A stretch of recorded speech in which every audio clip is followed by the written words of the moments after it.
Shane Nigam നായകനായി എത്തിയ ഉല്ലാസം എന്ന ചിത്രത്തിലൂടെ ശ്രദ്ധേയയായ നടിയാണ് പവിത്ര ലക്ഷ്മി. ഇപ്പോഴിതാ താൻ നേരിടുന്ന ഗുരുതരമായ ആരോഗ്യ പ്രശ്നത്തെക്കുറിച്ച് വെളിപ്പെടുത്തി രംഗത്തെത്തിയിരിക്കുകയാണ്. പവിത്രയുടെ ശരീരഭാരം പെട്ടെന്ന് നന്നായി കുറയുകയും രൂപമാറ്റം സംഭവിക്കുകയും ചെയ്തതിന് പിന്നാലെയാണ് നടിയുടെ വെളിപ്പെടുത്തൽ. എന്നെക്കുറിച്ച് നിരവധി ഊഹാപോഹങ്ങളും കുപ്രചരണങ്ങളും സോഷ്യൽ മീഡിയയിൽ നടക്കുന്നുണ്ട്. ഇതെല്ലാം തികച്ചും തെറ്റാണ്. എൻ്റെ അസുഖത്തെക്കുറിച്ച് നിരവധി തവണ വിശദീകരണവും വെളിപ്പെടുത്തലുകളും നടത്തിയതും ഇതൊന്നും അവസാനിക്കുന്ന ലക്ഷണമില്ല. ഞാൻ പ്ലാസ്റ്റിക് സർജറി ചെയ്തു, അത് ചെയ്തു, ഇത് ചെയ്തു, എന്തൊക്കെയാണ് ഈ പറയുന്നത്?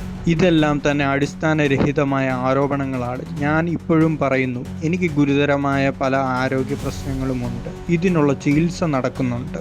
എനിക്ക് കൃത്യമായ പരിചരണവും ലഭിക്കുന്നുണ്ട്. എന്നോടുള്ള യാഥാർത്ഥ കരുതലും സ്നേഹവും കൊണ്ട് എന്നെ അന്വേഷിക്കുന്നവരോട് ഒരുപാട് നന്ദി. നിങ്ങളുടെ സ്നേഹവും കരുതലും ഏറെ വിലപ്പെട്ടതാണ്. അതേസമയം മാധ്യമങ്ങളും വ്യക്തികളും റീച്ചിന് വേണ്ടി നടത്തുന്ന നുണപ്രചാരണങ്ങൾ നിർത്തണമെന്നും അവർ ആവശ്യപ്പെട്ടു. കുക്ക് വിത്ത് കോമാളി എന്ന ഷോയിലൂടെയാണ് പവിത്ര ലക്ഷ്മി പ്രേക്ഷക ശ്രദ്ധ നേടുന്നത്. ഷോയുടെ 2ാം സീസണിലാണ് നടി അതിഥിയായി എത്തുന്നത്.